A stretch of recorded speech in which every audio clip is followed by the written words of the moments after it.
Tom, you are a neuroanatomist, is that correct? It is, absolutely. What's that mean? Different things to different people. In my day job, I teach medical students about the working of the brain. And then I also run a research lab where we're trying to develop treatments and cures for diseases just like SMA. Okay. Tell us, what is SMA and how does it affect children? So SMA, as you've already said in your introduction, is the biggest genetic killer of infants. And it's known as a neuromuscular disease, so a disease that affects the nerves and the muscles of the body. The nerves and the muscles effectively waste away, which in the milder forms of the disease leaves the children unable to move as normal, and in the severer forms of the disease causes paralysis and death. So what are you doing to improve things? So my lab, we're working hard to try and find treatments and ultimately, hopefully, a cure for the disease. Are you making any progress? We are. So thanks to the funding we've received from the SMA Trust, we've managed to identify a potential drug, a compound that we think works, at least in models of the disease, and we're now using those funds to take us forwards to clinical trials. Okay. When you say it's a drug that is a treatment, or it's a drug that is a cure, potentially? Treatment. We'll walk before we run.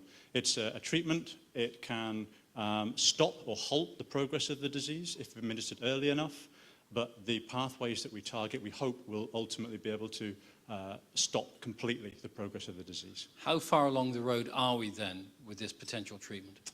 So with this specific drug that we work on, we are about maybe 3 to 5 years away from having it, if it goes through all the necessary trials, available, for example, on the NHS. Right.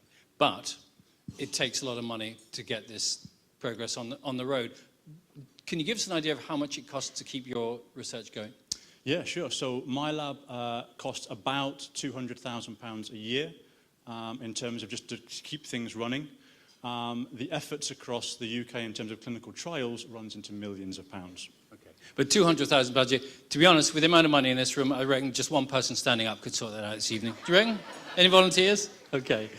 Anyway, Tom, thanks very much. Let's talk to Joanna for just a second, which goes to show, doesn't it, when we're talking about that kind of money, that the work of the SMA Trust is very, very important, vital, really. It is important, but as you can already hear, you said thank you to the SMA Trust, but the only way we're able to do this is because of evenings like this, because all the money that we put into research comes from people like you who are fundraising all around the country to enable us to do it. So we like to feel that we are playing a role in terms of giving a UK focus to SMA research, which is really important, because all medical research is global, and so it's very important to be in touch with what's happening all over the world, but actually it's also really important to make sure that the support is here for scientists like Tom to actually be doing the right research in this country as well. So is the money we're raising here tonight, is it just about research, or is it about helping people who have SMA?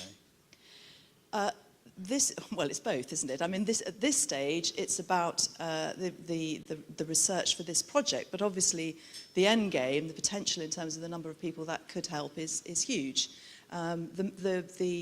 Team David did a fantastic job last year with their fundraising and raised well over £100,000, which went to a project with Great Ormond Street, which was involved also looking at the care of people with SMA as well as the research side of things. So it can be both. It can be a sort of practical, research can have a practical care application, or it can be something which is leading to something much, much bigger for the future. When you say practical care application, we're going to meet later 3 young people who are living with SMA, but I just wonder if you can give us a picture of the sort of what practical care means in terms of what Team David and what the SMA Trust can do for these people. Well, when we are very much focused on research, so even though it's about practical care, in this particular project, what it was doing was looking at collecting information about the care that different patients all over the country were receiving in order to be able to monitor that and share it with the view to that being able to lead to clinical trials. So we're not about, I mean, other people do a wonderful job of supporting people with SMA. We don't do that, but what we are doing is, in the case of patient care, is making sure that when it does come to clinical trials for new treatments, that we've got the right patients and that we're collecting the right information about them to be able to get into clinical trials as quickly as possible. Okay. Last year, we raised more than £30,000 at this event. We can do better than that tonight, can't we? We can. can do better than that. We can, can't we, people? We can. Good stuff. Okay. Thank you very much, Joanna and Tom, for spending your time with us this evening. Joanna Mitchell, Tom Gillingwater, thank you. So,